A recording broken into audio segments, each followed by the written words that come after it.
Bueno, mi gente, aquí tenemos a nuestro invitado del día de hoy en este nuevo capítulo del podcast Muévete para que no te muevas. Nos encontramos en el Instituto Pedagógico de Caracas, exactamente en el cafetín de UTBE. Los estudiantes que fuimos de acá, profe, ya yo tengo 15 años que me gradué.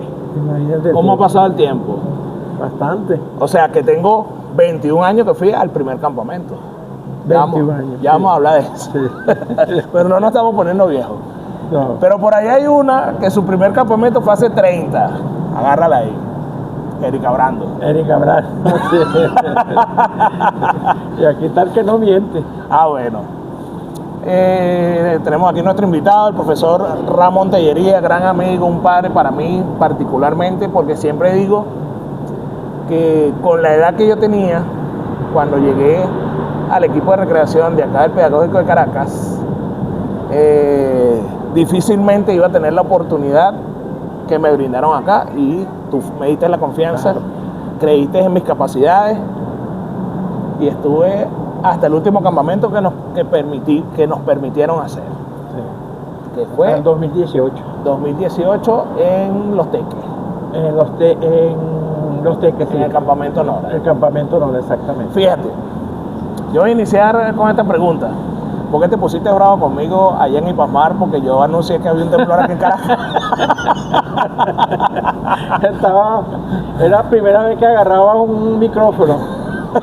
Y estaba como que coordinador, estabas animando. Estaba empezando a animar.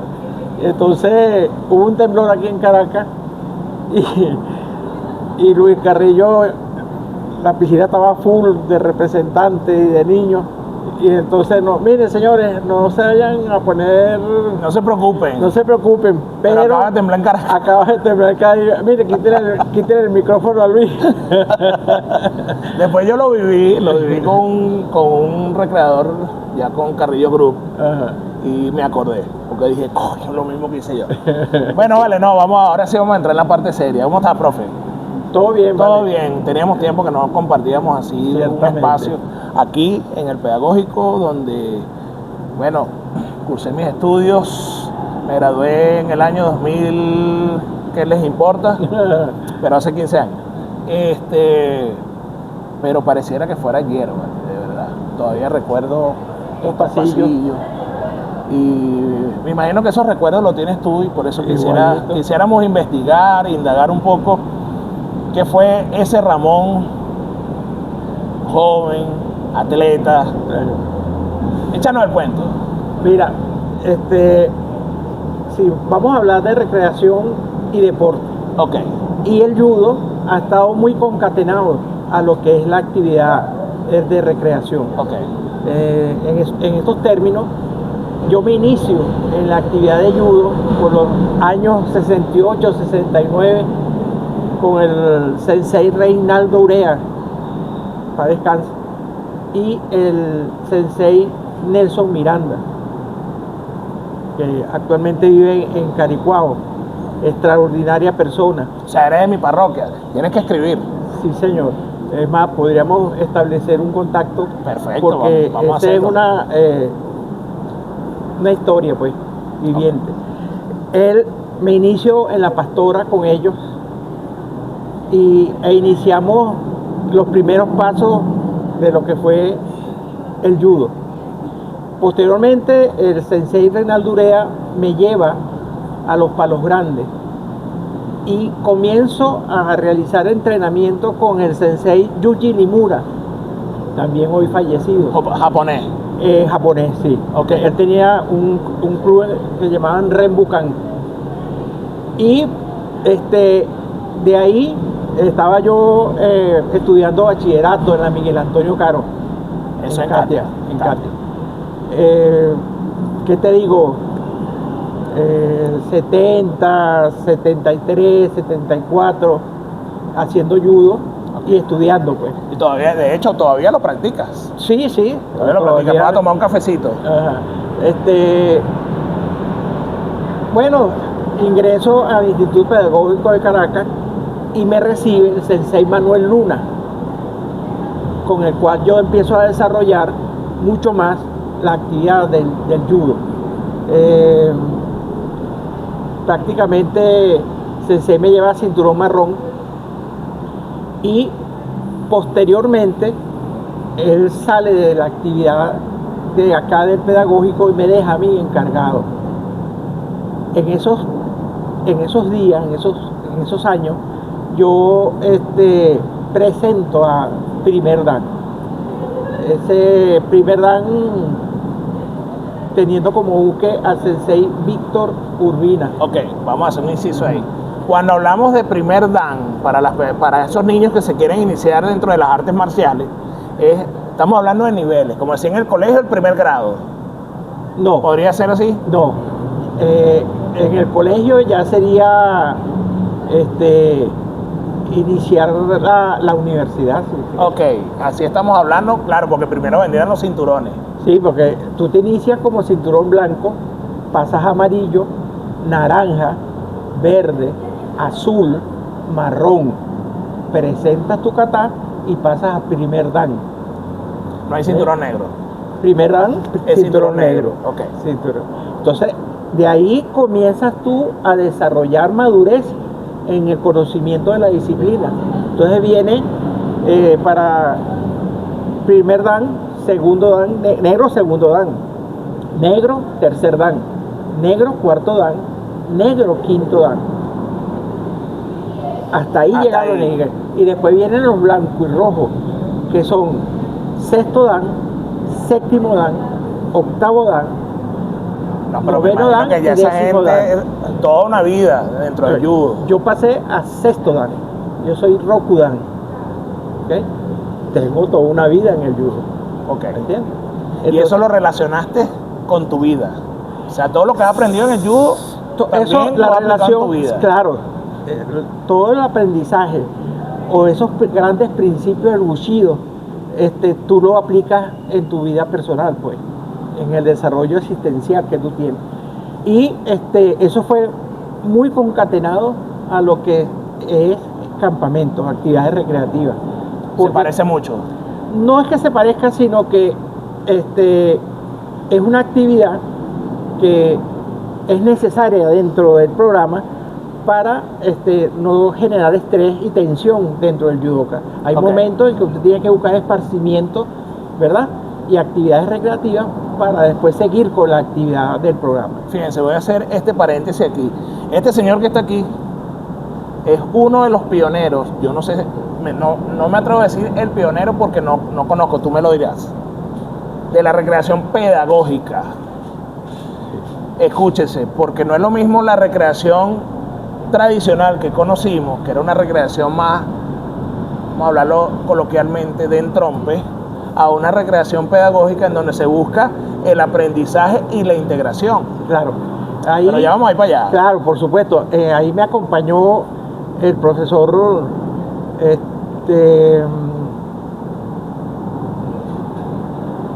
no me acuerdo ahorita. Ese mismo, ahorita te vas a acordar. Y si no, Enrique Reyes. Ah, bueno, Enrique Reyes. Porque una vez que yo inicio la actividad del campamento, porque yo comienzo con campamento deportivo. O sea, el campamento que yo inicio acá en el pedagógico es con la actividad de judo. Yo en la época de vacaciones, yo iniciaba la actividad, pero era puro judo. Ok. Era un campamento de una semana de puro judo, sin pernota. Ok. Actividades específicas y técnicas. ¿Okay? Posteriormente, voy buscando relacionarme con el aspecto académico de la universidad y consigo a Enrique Reyes, una extraordinaria persona de Barquisimeto que estaba asignado aquí a Caracas en la sede rectoral, y con él comienzo a comienzo ese desarrollo de esos campamentos, ese desarrollo de actividades campamentiles con los universitarios. Se adiciona también el profesor Régulo Rauseo, con el cual compartí bastante tiempo, inclusive a nivel laboral. Eso nos fue llevando a simposios que tú participaste. Yo participé. A seminarios. y a grandes congresos con personajes de otros países que nos fueron nutriendo en lo que era el conocimiento de las actividades Mira, campamentiles. yo siempre recuerdo en un simposio en Barquisimeto, un profesor, no recuerdo el nombre de él ahorita, pero Ulises González sí lo recuerda. El amigo Sardina. Porque él siempre lo nombra. Él entró a dar su ponencia vestido de indigente y todos nos quedamos, ¿quién es ese? Y resulta que era ese profesor, que no recuerdo su nombre, Claro. y nos hizo ver la recreación desde ese ámbito humanístico, Claro. ¿no? Donde no importa quizás los niveles sociales en donde estemos ubicados, donde hayamos convivido, sino que la recreación te puede llevar a que todos estemos en un mismo nivel. Claro, y eso tiene otras connotaciones, ¿no? En términos de que la recreación está en cualquier nivel social y que las apariencias no te van a dar un elemento de que no puedes hacer una actividad, sino todos estamos en condiciones de poder realizarla. Claro. Entonces, esa preparación que llevaste dentro del judo y luego descubres esta parte de la recreación, haces esa unión, llegas acá a la Universidad Pedagógica Experimental Libertador, o anteriormente no era UPEL, sino que eran los institutos. Sí, mira, previamente, porque, bueno, insisto, el judo ha sido como la base de todas mis actividades, ¿no? Yo con la actividad del judo, yo ingreso a trabajar en el Instituto Nacional del Menor, Ok. antiguamente llamado INAN, ahorita se llama LOCNA, no sé cómo tiene. No, la el nombre. LOCNA es la ley, pero hoy día se llama Consejo de Protección del Menor. Consejo de Protección del Menor.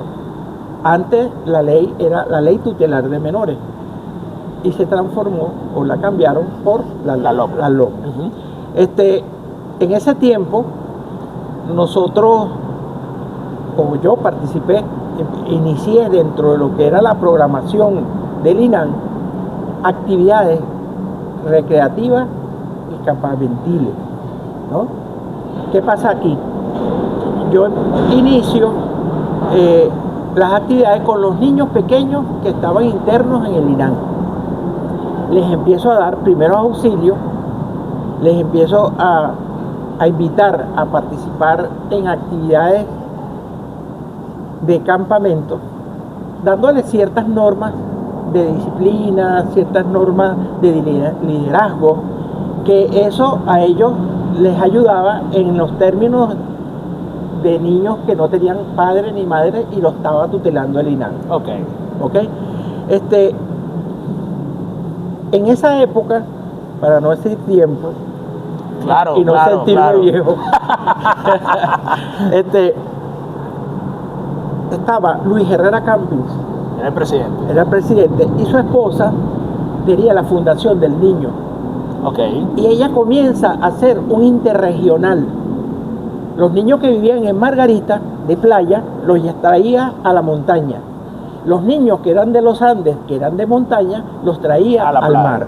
Yo participé en esa actividad,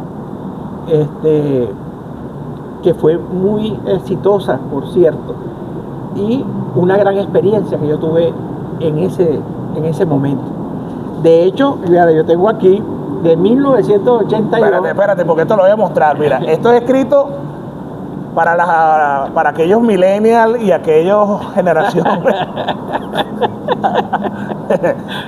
alfa. Esto es una máquina de escribir. Búsquenlo en Google para que vean lo que era una máquina de escribir. Sí, señor. Y está firmado por Betty Urdaneta de Herrera Camping, la primera dama, presidenta de la Fundación del Niño, donde ella me agradece por haber apoyado y colaborado en las relaciones de campamento entre niños de mar y niños de montaña. ¿Okay? O sea, una experiencia extraordinaria. Esta fue una de las cosas que yo hice que me fueron como que fortaleciendo en el conocimiento de lo que eran las actividades de campamento. Posteriormente, cuando yo estoy en el INAN, me hacen una invitación, la Gerencia de Relaciones Públicas del INAN, para una reunión con el ministro Charles Brugge Carías. Ok.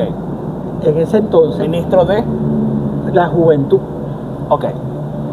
Y yo le comento que yo había creado el grupo de operaciones y salvamento de ayuda juvenil, un grupo de rescate con aquellos niños que habían recibido actividades de primeros auxilios, campamento, orden cerrado, inclusive. Yo había creado el grupo de operaciones y salvamento que participaba en ese entonces con Defensa Civil, hoy Protección Civil, Okay. en actividades de Semana Santa y carnavales. Esos operativos de vacaciones. En esas temporadas. Sí, y en desastres. Inclusive participamos cuando hubo el terremoto de Popayán en Colombia, y también participamos cuando hubo lamentablemente el desastre de Tacoa. El desastre de Tacoa. Sí, ya me imagino que cuando el deslave ya eso ya claro, era otro grupo. Pues. Claro, ya éramos un grupo conformado por funcionarios y por muchachos integrantes de 15, 16 años del INAN. Ese desastre de Tacoa, eso, hoy día todavía suena, hoy día todavía hay gente investigando sobre eso, porque bueno, quedó mucha gente impune en ese incidente, que bueno, no es el tema de ahora, pero nosotros teníamos una actividad, como que una doble tarea ahí. Éramos grupo de rescate y éramos INAN. Recibíamos a los niños que habían quedado sin padres en ese momento, ¿okay? Y atendíamos a aquellas personas que habían tenido quemaduras, quizás no muy graves, sino leves, y que podían estar en el tratamiento que nosotros podíamos hacer. Bueno, Charles Bruce Carías nos invita a un campamento de frontera que hacían en esa época, y llevaban jóvenes, adolescentes de toda la geografía venezolana. Yo participé en Santa Elena de Guarén. Ahí me invito. Ciudad Bolívar. Ahí me invito. Bueno, nosotros fuimos, pero sí, ya vamos para allá. Después vamos para allá. Fue también una experiencia muy grande. Tuvimos 3 meses casi de campamento. Yo me quedé pegado más de un mes, 3 meses. Primero porque el avión de carga que utilizaba la milicia se había descompuesto, y eso generó que nos quedáramos mucho más tiempo en Santa Elena de Guarén, en Ciudad Bolívar. Estábamos pegaditos a la frontera de Brasil. Claro, obviamente. Entonces, a 10 minutos. A 10 minutos. Entonces, eso también fue una gran experiencia que tuvimos, y particularmente yo, en la formación que yo venía sin saber quizás dándome. Y después ingreso aquí. Y aquí asumo la parte pedagógica, académica. De ¿Tú das clase aquí yo era estudiante. Ah, ok, eras estudiante. Era estudiante inicialmente, y después pasé a ser profesor. ¿Te gradúas en el área de educación física? No, me gradué en el área de evaluación, mención educación. Ok. O al revés, educación, mención evaluación. Exactamente. Pero la actividad deportiva me absorbía totalmente, y posteriormente la actividad deportiva y la actividad recreativa a través de los campamentos y lo que eran campamentos y visitas guiadas. En ese entorno ingreso y comienzo a seguir la formación en actividades de lo que era recreación y campamento, porque eso es lo que estábamos realizando con Regular Raseo y el amigo de Lara, Enrique Reyes. Bueno, quiero que sepan algo aquí. Muchos lo saben porque lo conocemos, ¿no? Personaje bien conocido dentro de la recreación y dentro del judo. Pero lo que nadie se le ocurre hacer dentro de los campamentos, porque considera que es peligroso, porque considera que es arriesgado, este señor lo hizo. Se atrevió y lo hizo. Obviamente contaba con un equipo, ya vamos a hablar de eso, donde él decía, yo lo puedo hacer porque tengo un equipo para eso, pero fue muy criticado en algún momento, pero al final decía, aquí está, lo hicimos y todos salimos ilesos. Sí, inicialmente, bueno, yo comienzo entonces en el Pedagógico Caracas a realizar actividades campamentiles, pero básicamente de judo, técnica deportiva.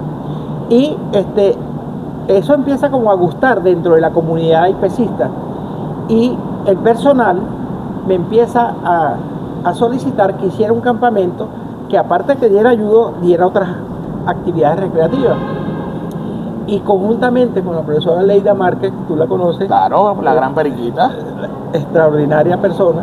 Ella, iniciamos campamento. Y el primer campamento con pernota que realizamos acá, pero solamente nosotros, sin la sede rectoral y sin nadie más.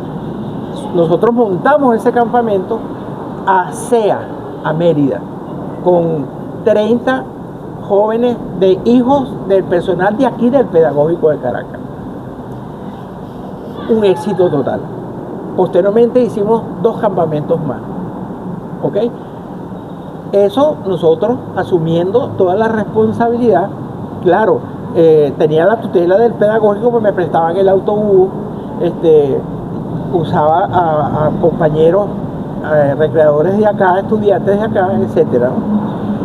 En el año 98, para ser más específico, en julio del 98, el profesor Aníbal Isturi, ya yo estaba trabajando como en la coordinación de deporte y recreación del Pedagógico de Caracas, me asigna el trabajo directo que deja Régulo Rauceo para que sea el contacto con la sede rectoral en las actividades recreativas. Ya recreativas. Directo. Ya la sede rectoral venía con una experiencia previa también de actividades recreativas, pero no de campamento. Y iniciamos las actividades donde se incorpora, de acuerdo a mi planteamiento, yo le digo, ¿por qué contratar empresas turísticas si nosotros formamos a los especialistas? Si nosotros somos los que iniciamos la formación y lo egresamos, vamos a utilizar ese recurso. Claro, y de paso le das el beneficio de que generen un ingreso monetario por ese trabajo que están haciendo, un trabajo duro, muy para que lo sepan. Y no nada más eso, sino que ya implementas una filosofía de trabajo particular, sí, que luego se logra. Bueno, entonces se inicia con la profesora Santa, que estaba en la sede rectoral. Y es una santa, ¿vieron? Sí, Santa Mendoza, profesora Santa Mendoza. Ella me apoya en todas las propuestas que yo les hago en términos de mejorar las condiciones de lo que eran las visitas guiadas. ¿Ok? Y se da una particularidad que coincidíamos, de repente Pedagógico de Caracas coincidía con mejoramiento, y Ciso Martínez es un parque. Oye, somos del Pedagógico, y hacíamos una gran jornada. Ahí yo empiezo a ver y digo, bueno, ¿y por qué no hacer un campamento donde estemos todos y compartamos diferentes culturas? Yo me imagino que mucha gente te dijo, no, tú eres... ¿Cómo se te ocurre? Sí, no muchos estuvieron de acuerdo, pero yo presenté un proyecto, hablé con la doctora María Teresa Centeno de Algómeda, y ella le gustó la idea y me dice, bueno, presenta el proyecto y lo vamos a estudiar a fondo. Yo hice mi proyecto en estas condiciones. Ya nosotros hemos tenido la virtud, si se quiere, de encontrarnos y disfrutar entre todos lo que éramos de la UPEL. Y qué más que realizar un campamento donde podamos pernoctar nacional y que todos puedan intercambiar. Que mira, aquí comemos tal cosa, allá qué haces tú, la cultura pues propia de cada región. Bueno, sí, eso se aceptó el proyecto y surge el primer campamento que se hizo en Chinea. Todavía yo no estaba aquí. No, el primer campamento en Chinea, plan vacacional con pernota, Chinea 2004, creo que es, 2004. Mira, para los millennials otra vez, anteriormente, para uno difundir una información,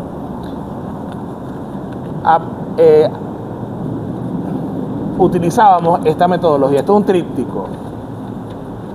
Hoy día todo es por WhatsApp, por Telegram, por las redes sociales. Bueno, pero se usaba esto, uno se paraba llevando sol, o llevando lluvia, lo que sea, y empezabas a repartir.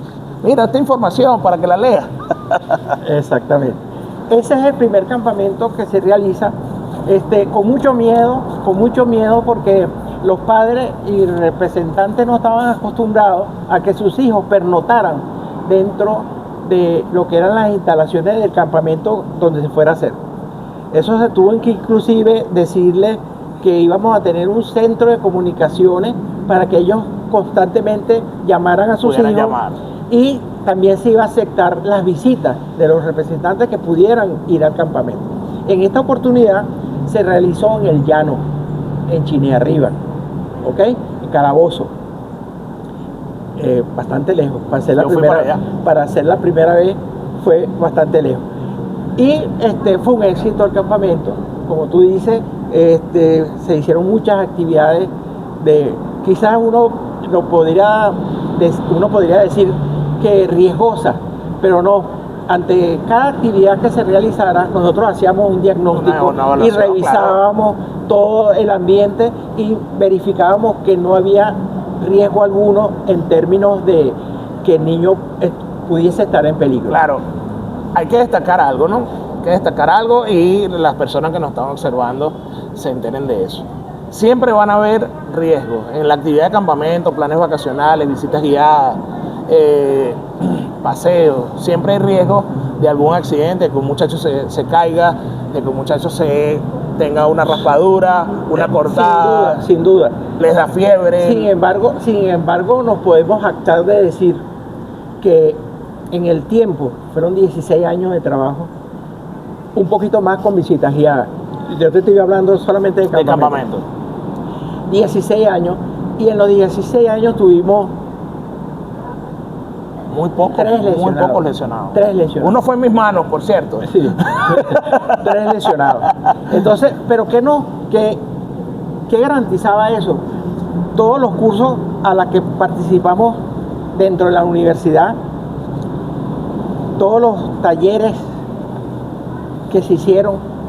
Yo fui a este simposio. Ajá. Yo tengo uno también como este. Ajá. También como este. Como este no. Y entonces, fíjate que después de ahí, la doctora María Teresa me decía, todos esos campamentos me gustan, pero trata de que no se realice ningún campamento donde se cruce mar. ¿Fue lo primero que hiciste? Bueno, el primero fue en Chinearriba, que era muy lejos, y ella me decía que fuera cerca. Pero era el temor y también el que los representantes la agobiaban con, huye, sí, porque claro, allá, ok. Hoy día soy papá y sé lo que siento. Exacto, entonces fíjate, campamento Chinearriba, Calabozo, Estado Guárico, del 19 al 30 de 2004, ok. Después se hizo campamento Alto Valle. En Villa de Cura. Calabozo, Estado Guárico también. Calabozo, No, Villa de Cura. Realizado en Villa de Cura, en el Estado Aragua. Estado Miranda. No, Estado Aragua. Estado Aragua, entonces me equivoqué. Claro, Estado Aragua. Esto fue una experiencia de montaña. Ahí los niños aprendieron a hacer rapel, nudos, primeros auxilios, cómo se monta una carpa, toda una serie de cuestiones, y para ellos era algo diferente, innovador, y era una semana que para ellos pasaba volando. Después hicimos un campamento en El Placer, ¿ok? Tejería, Estado Aragua. Y después fuimos a La Iguana. Yo todavía no había aparecido ahí. Fuimos a La Iguana.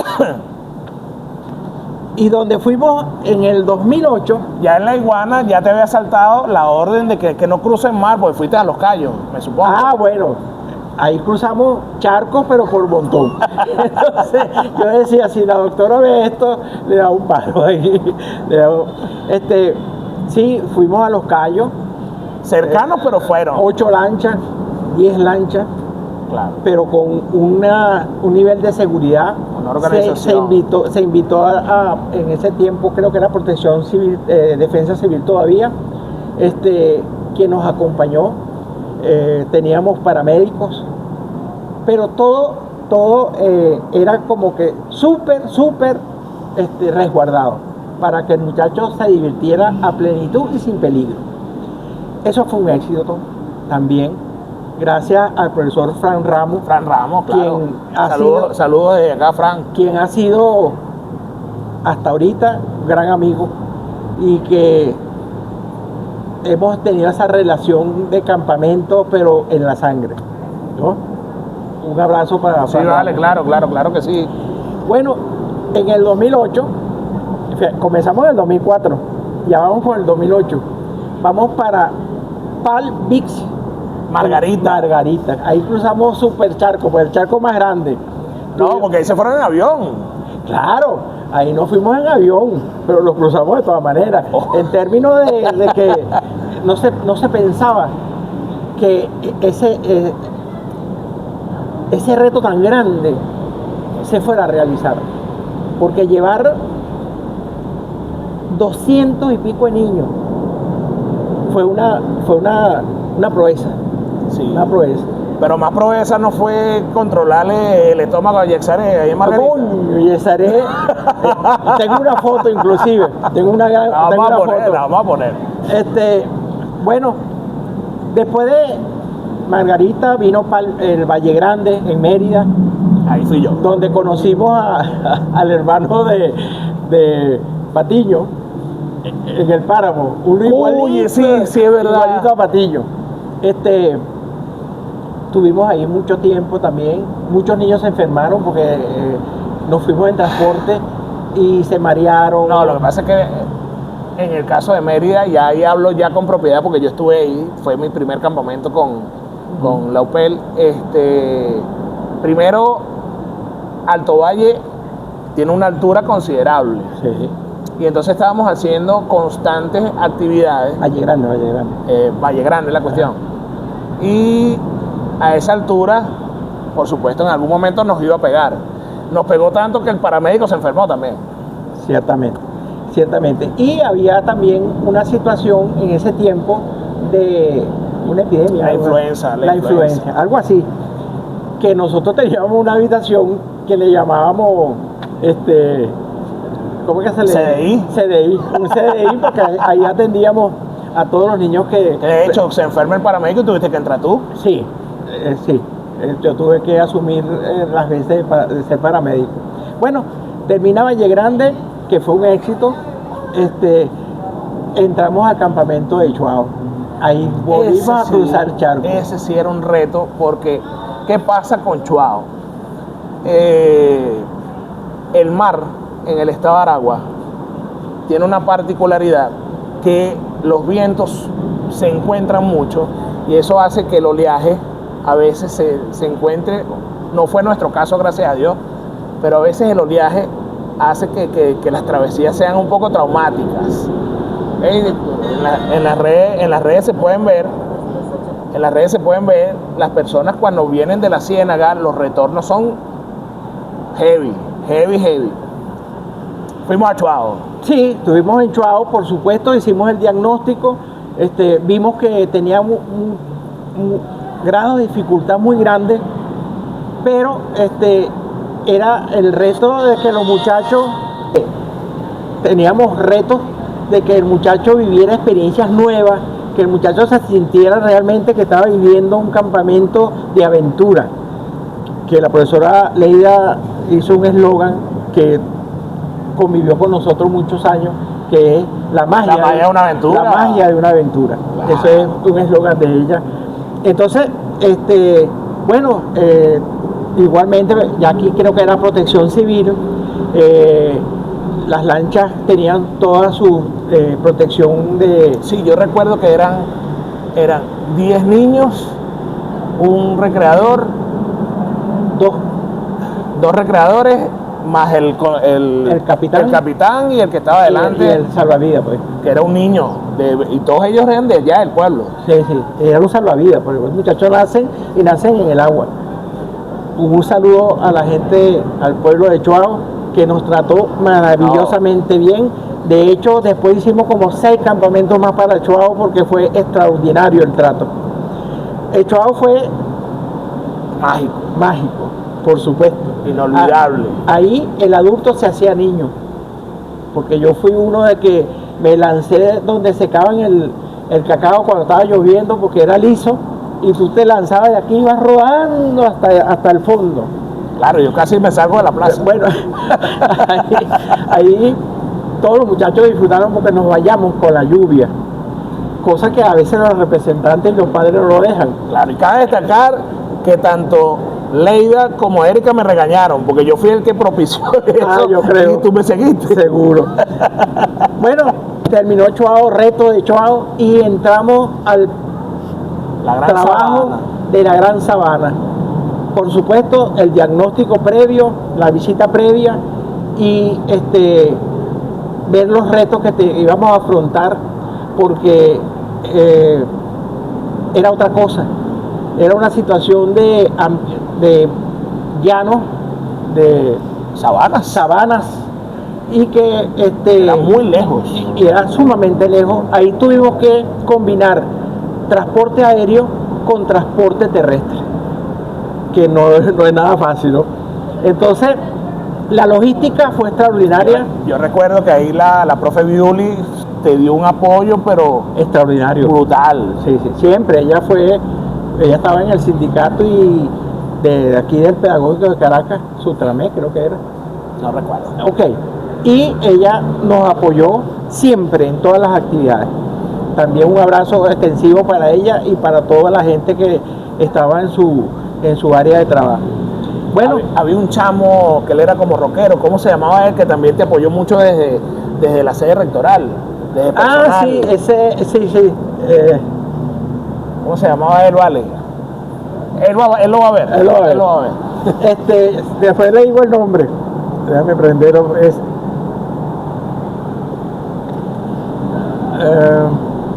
Ok. Entonces, bueno, la Gran Sabana se da en los términos de tiempo, y creo que hicimos... Sí, fue una logística donde primero que todo, tuvimos que vacunarnos. Fiebre amarilla. Con la fiebre amarilla, porque dentro de las actividades que teníamos previstas era ir a la frontera con Brasil. Entonces, para evitar algún contratiempo con respecto a lo que era ese cruce de lo que en las aduanas y todo eso, nos vacunamos. Sí, realmente. Fue una experiencia de un campamento quizás binacional, porque visitamos a Brasil, la frontera, la línea fronteriza de Brasil. Yo me acuerdo que en el momento que nosotros estábamos llegando, la gente de Brasil estaba cerrando los locales, y cuando ese muchachero abrieron todos los locales para arriba otra vez. Fue una experiencia muy extraordinaria, ¿no? Brasil. Estuvimos ahí. Me acuerdo que cuando fuimos a la plaza de Santa Elena de Guairén, nos llegó la policía porque pensaban que era una manifestación, y llegó el alcalde, que era un cacique de ahí y había estudiado en la UPEL, y se contentó mucho porque dice que era la primera vez que la universidad hacía este tipo de proyectos, de trabajo, y que lo único que nos pedía era que no rompiéramos con la parte del sistema, porque éramos muchos niños. Claro. Y eso nos llevó a que un grupo se iba para Piedra de Jaspe y un grupo se iba para la Ponguaba. No, ya vamos a hablar de eso, porque yo tengo todavía tengo mi trauma de eso. Resulta que, bueno, hubo fallos en la logística de los proveedores del transporte. Sí. O sea, el transporte ofreció unos autobuses más grandes, y cuando llegamos al aeropuerto en Puerto Ordaz llegaron unos autobuses más pequeños y sin maletero. Y faltaron algunos y llegaron tarde. Yo fui uno que me tuve que ir en el piso 13 horas. Nos alternábamos, tú te sentabas en un puesto, yo en el motor y ahí. Claro, porque ahí es que sufría, lamentablemente éramos nosotros, los directivos, los recreadores. El acampante no, el acampante tenía su puesto y él iba cómodo, en términos de que el que estaba disfrutando era él y nosotros estábamos trabajando. Exacto, entonces llegamos a las 3 de la mañana al campamento, muertos de hambre, eran 300 muchachos, darle comida a todos ellos, meterlos en las habitaciones, que una habitación eran 83 chamos. Sí, ¿cómo le decía? Yo dormía ahí, decían el rodeo 3. Él decía el rodeo 3. Había otra churuata en donde dormían como 40 muchachos y todas las cabañas eran para las niñas, con las recreadoras. Sí. ¿Okay? ¿Por qué? Porque se mantuvo la particularidad de que se rompió ese paradigma en donde los varones, sobre todo por el tema de los varones, que muchas empresas no querían que compartieran con acampantes niñas, sí, por muchas cosas que habían sucedido y tenían sus razones. Pero ¿qué pasa? Nosotros rompimos ese paradigma en donde mostramos, mira, pero ya va, pero hay varones que son suficientemente profesionales y suficientemente controlados emocionalmente para poder trabajar con una niña, porque ellos son estudiantes para docentes. Entonces, los niños tenían su recreador durante todo el día, pero después tenían su recreador con el que iban a dormir. sí. Entonces, de verdad que esa organización Y se montaba guardia nocturna. estuvo buena, pero ¿qué pasa? Llegamos muy tarde y teníamos que llegar a Poguao. Sí. La Poguao teníamos que salir a las 8 de la mañana. Sí, en esa oportunidad yo hablé con el transporte, pero me dijeron que no, porque ya ellos tenían otros compromisos y que si yo no salía, perdía el momento, pues. Entonces hablando con los recreadores y eso, los chiquitos los dejan durmiendo y levanten a los grandes para que ellos sean los que van. Sí, de repente, yo tenía una hora, me quedé dormido con 200. Carrillo, te vas para la Poguao. Yo, ¿cómo es? Sí, y posteriormente los niños que iban para la quebrada de Jaspe se levantaron más tarde porque era cerca, no era tan lejos como la Poguao. Y bueno, también fue un éxito. Realmente fue extraordinario, a pesar de los detalles, no vamos a caer en situaciones, pero fue... Por ahí de una tripa, por ahí en uno de esos rápidos, vamos a hablar de eso. No, la Gran Sabana, indudablemente extraordinaria. Después fuimos a La Troja, pero es importante decirle a los que vayan a ver, a la audiencia, claro, a la audiencia, que antes de salir nosotros hacíamos un campamento taller. El campamento taller donde participaban única y exclusivamente los recreadores que iban a trabajar en los campamentos con los niños. Y en ese campamento trabajábamos duro y hacíamos toda la aplicación del programa, igualito. 3 días, pero 3 días que prácticamente no se podía ni dormir, porque no nos daba tiempo, el tiempo se nos acortaba demasiado rápido. Bueno, tenemos La Troja, otra actividad con agua, que fue muy bonito porque eso fue acompañado de visitas a lugares de Falcón. Creo que fuimos al pueblo histórico de Falcón. Fuimos al casco histórico de Coro, fuimos a la estancia en Punto Fijo. Exacto. Visitamos algunos centros comerciales, el Sambil de Paraguaná. Fuimos a la playa, obviamente. Era un show de magia, ¿te acuerdas? Sí. Exacto. Y estos 7 campamentos lo culmina el San Cristóbal, Táchira.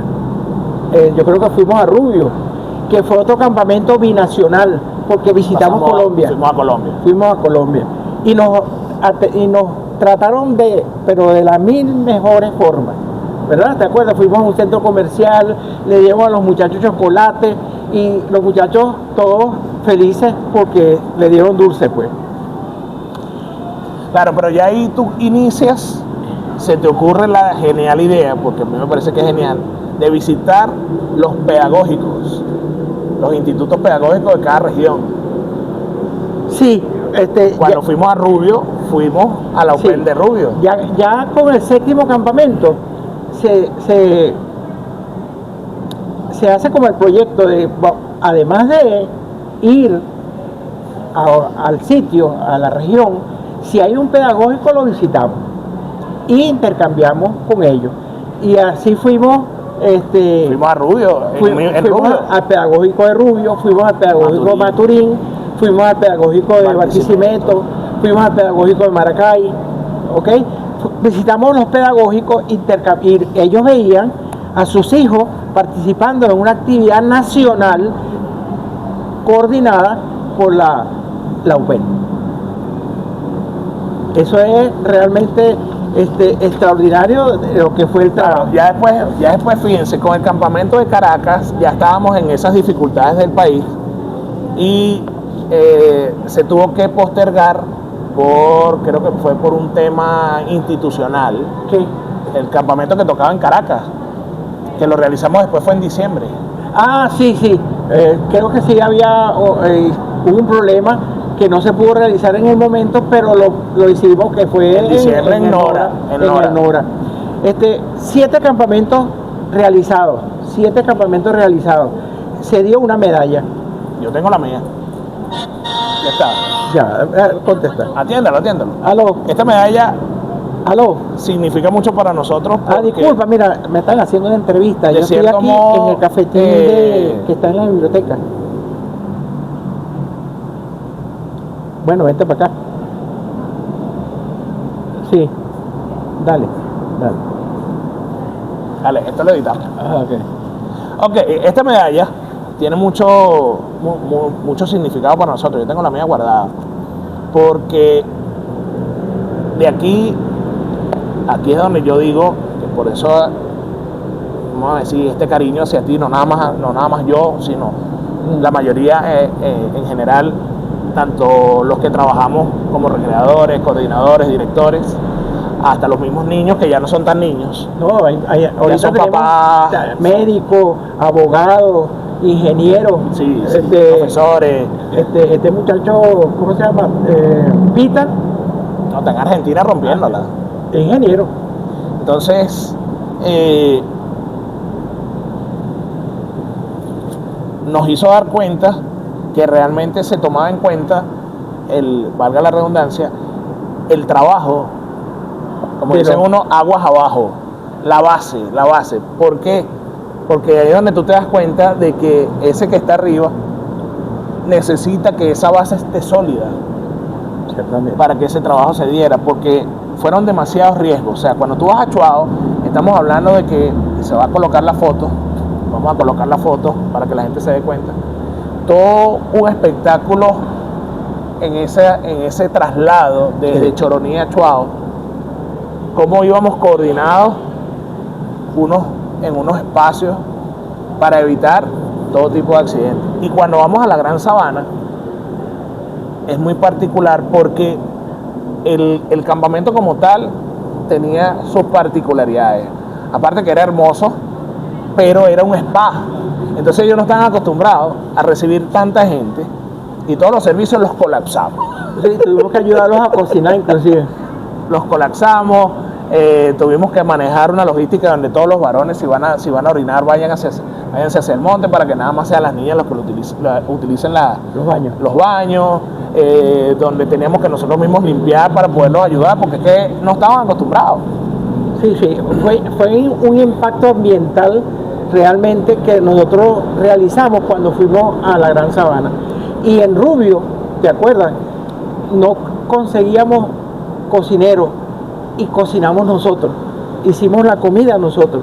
Establecimos quienes tenían esa condición. No, el pana Chichiribiche se la comió, cocina demasiado bueno. Exactamente. Entonces, nos turnábamos el desayuno, el almuerzo y la cena y la merienda, porque se daba merienda. Bueno, pero fíjate, esto es en el caso de Plan Vacacional UPEN, pero también se hacían unos campamentos institucionales en donde, nosotros íbamos, bueno, a los que yo fui. A los que tú fuiste. SEA, que resulta que en SEA queríamos ir. ¿Eso era un campamento taller? No, es el institucional.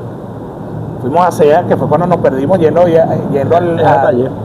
Era institucional. Ok. Íbamos a visitar el monumento del Santo Niño de la Cuchilla, ¿no? Ajá. Sí, sí, sí. Y la profe le diga, no, pero vámonos por aquí para conocer. Mire, mi amigo, Nos perdimos y nos perdimos como 6 horas, nos quedamos sin agua, nada, hasta que por fin casi llegamos. lo va a buscar la ambulancia. Entonces hay un video, coño, yo creo que hay una foto de eso. Sí, ahí. Él sentado así en la montaña, porque como le dijeron que hacía frío, se fue como con 2 chaquetas, 2 camisas, Y pulga. y no, se tuvo que quitar todo eso porque la cabeza le está echando humo. Sí, señor. Luego fuimos, Para jabón. ese fue peor. Ese fue más arrecho todavía, Sí, sí. porque 9 horas subiendo, Simón se puso a llorar, para que lo sepa. Simón gordo. se puso a llorar. Porque todo lo que iba soltando la yegua, porque todavía alquilaba una mula. Para montarla en caso que me cansara, pero llevábamos tantas cosas que montamos todo en la mula. Pero Y la pobre mula se reventó. Claro, iba soltando y todo lo íbamos llevando Simón y yo. Entonces eran los bolsos más todo lo que llevábamos en las manos y dele para arriba y dele para arriba. Bueno, la anécdota es que cuando llegamos al sector de los 3 charcos, creo que es así que se llama, Sí. nosotros pensábamos que era ahí. Y nada, y dijimos, ya llegamos por fin, ¿no? Y cuando yo escucho, ¡Carrillo! A Yexare lo veía así. Faltaban 3 horas todavía de subir. Para Y cuando Simón colapsa y dice, no, Yo no yo puedo no más". voy a subir. Pero no, la pasamos muy bien. Ahí fue donde me bautizaron a mí como Shrek. ¿Por qué? Sí. Porque cuando llovió se hizo un barrial y yo me metí descalzo. Y hacía, se llama patuque, con los pies. Ajá. Entonces, pero resulta que el barrial no estaba totalmente orgánico. Había un poquito de depósito de los animales que estaban De por las ahí. vacas. Sí. Bueno, ese era realmente, tienes razón, eran campamentos Eran campamentos institucionales. Aparte de los campamentos taller que se hacían una semana antes de los campamentos. Sí, ciertamente. Y la ingeniosa de todas estas actividades era la profesora Leida, Leida, pero que es que nos Leida llevaba para esas montañas y nos reventaba. Era muy aventurera, ¿no? Porque es que Leida, de verdad, y hoy día todavía lo tiene un espíritu muy, muy activo, Muy activo, sí. a pesar de ya la edad que ella pueda tener. Joven todavía. Y entonces, aunque ustedes no crean, lo contagiaba y uno de pendejo la seguía. Vamos pues. No, y después decía, no, Leida, te quiero matar. Te quiero pegar. Sí, sí. Pero bueno, profe, hay algo que yo siempre te he querido preguntar. ¿Cómo te sentías tú cuando tú veías todo eso? Yo sé la respuesta, pero yo quiero que la digas. Porque en muchas oportunidades tú hasta te quedabas durmiendo. Porque, por ejemplo, cuando fuimos al Chorrerón, en Chuao, o sea, era una subida heavy.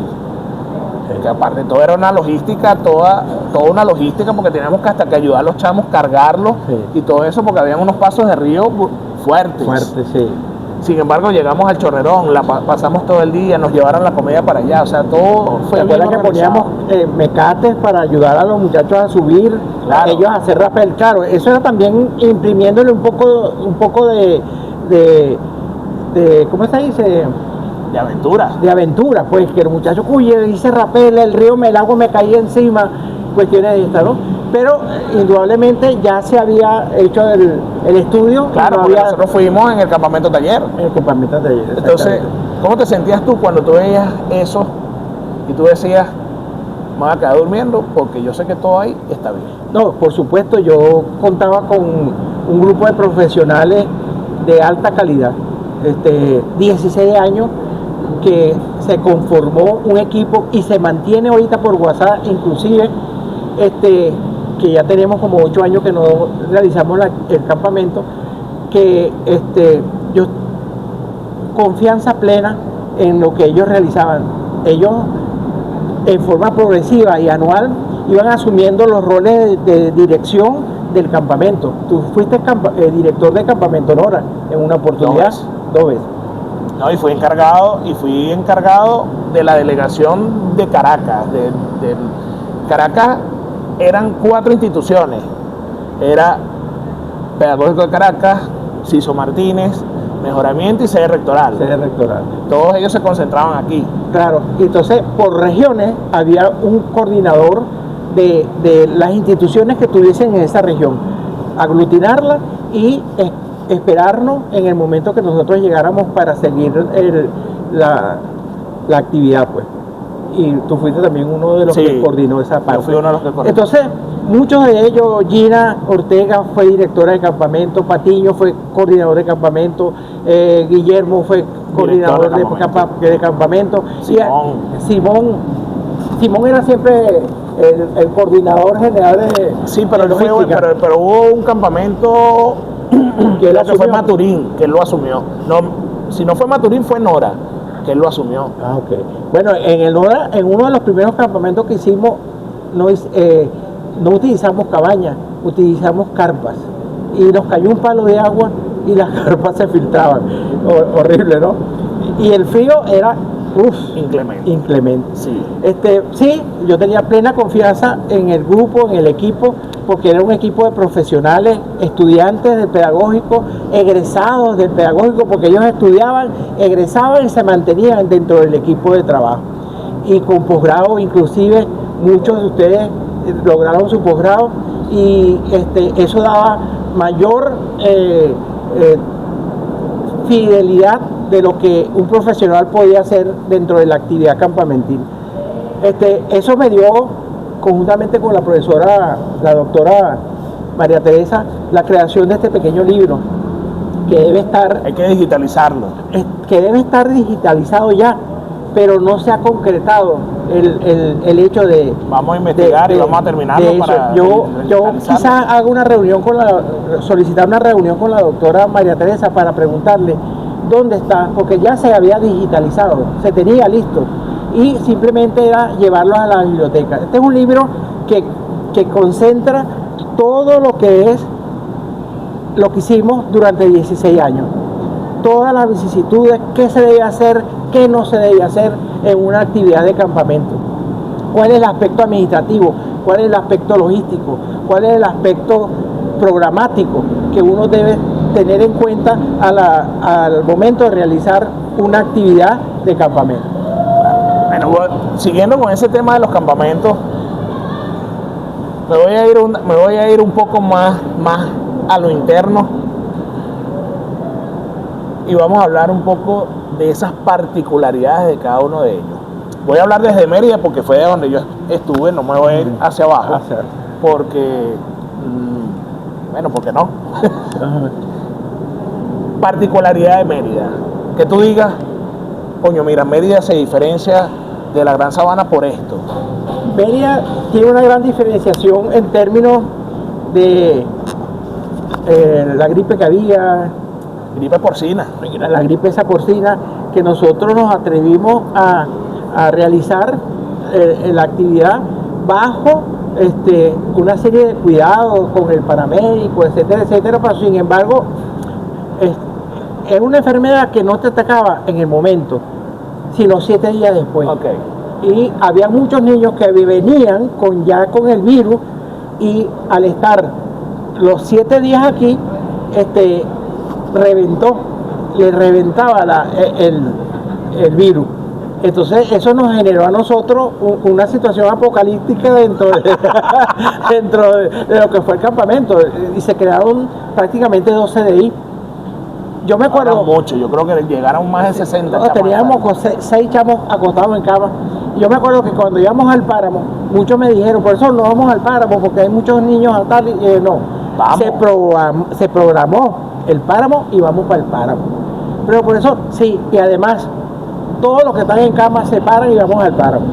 Y bueno, muchos a disgustos, muchos no sé qué más, pero los que estaban en cama se recuperaron del tiro, de la emoción de ir al páramo. Claro, fuimos a Pico del Águila. Fuimos al Pico, imagínate, al Pico del Águila. Y después de ahí, esta no la sabía, no sé si la sabía, bajamos a Mucuchí, a la laguna de Mucubají. Sí, claro. Bueno, claro. Y a Pedro Moncada. Ese era el que le pasaban todas las cosas. Se le cayó la cámara dentro de la laguna. ¿Y la rescató? Sí, no, pero él no fue él. Adivina quién se atrevió y se lanzó. No puede ser, eso no lo supe. El amigo Sardina. O sea que él era loco. Sí, sí. Bueno, Sardina ahorita es ciclista.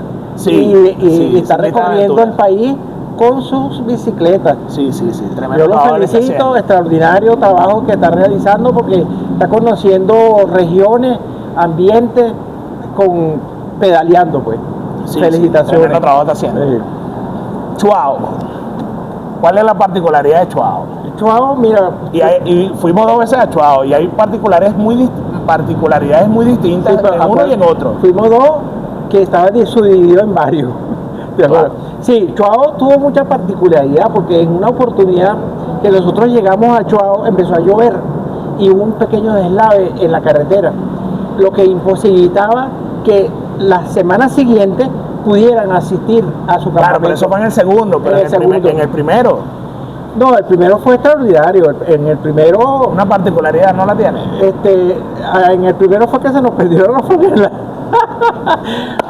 Alguien de la logística, porque siempre la parte de logística, el coordinador de logística tenía 3 o 4 recreadores de logística que se encargaban de todo lo que era el material.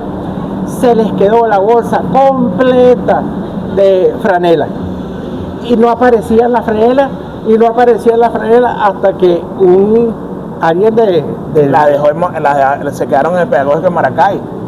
exacto. Se quedaron en el pedagógico de Maracay. ¿Qué pasa? Que Ricardo Castillo llegó tarde. Creo que fue así la cosa, y entonces tú lo llamaste desde allá, mira, hay una bolsa que no sé qué, ya la tenía guardada y él sí, se la trajo. exactamente. Sí, realmente fue eso. Bueno, en la Gran Sabana creo que ya lo hablamos, que fue que colapsamos los servicios públicos, los servicios básicos Sí. en el campamento, pero hay algo muy particular también que sucedió allí. Que fue que casi dejamos calva a Luani porque se nos iba a ir por la... Ah, sí, que nos lanzamos en el río, ese era lo rápido de Soroape. los rápidos de Sorape. Yo me lancé en una tripa gigantesca y la tripa me llevó más allá de donde podía llegar y me agarraron por un brazo que estaba recién operado. No, y Luani fue que tú te la trajiste. Y la agarramos por donde pudimos y lo que primero que conseguimos fueron los cabellos y casi la damos calva. En la troja, ¿qué fue lo que pasó? En la troja no nos habían dicho que al lado había un cementerio y un recreador que estaba haciendo guardia nocturna. Vi una niña que salía de una habitación y se dirigió hacia ese sector, y cuando él fue a llamarle la atención, la niña no estaba. Entonces empezó a pegar gritos, creo que era una recreadora, empezó a pegar gritos y eso, y todo se alarmó el campamento, y ella manifestó lo que le había pasado. Claro, bueno, y así como eso, muchas vicisitudes, déjamelo en los comentarios. Esos acampantes que ya son todos adultos, que seguramente tienen Adultos y profesionales. esos recuerdos como los tengo yo, vivos, presentes, y siempre a mi esposa, a mis hijos les cuento, a mi hija más pequeña sobre todo les cuento las cosas que yo viví. Y bueno, ya estamos finalizando este podcast, profe. Ya Sí. ya recorrimos el país otra vez. Sí, señor. Gracias por invitarme. Te voy a hacer preguntas cortas, esas preguntas de respuestas precisas. ¿Ok? Una particularidad tuya, que tú digas, yo soy de esta manera. Oye, Yo la sé, pero esa autoevaluación que es tan difícil. la responsabilidad.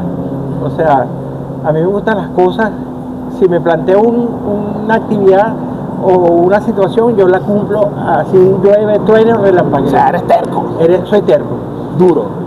sí, señor. Sí, deportivamente, A nivel deportivo, mi vida ha sido judo. disciplina total. De hecho, el 22 de noviembre del año pasado, la Federación Venezolana de Judo me otorgó el sexto dan, Roku Dan, que es, ya terminé todo lo que es el ciclo negro y ahora estoy en el ciclo blanco y rojo. Fíjate. Bueno, mira, ¿qué te parece este nombre? Muévete para que no te muevan.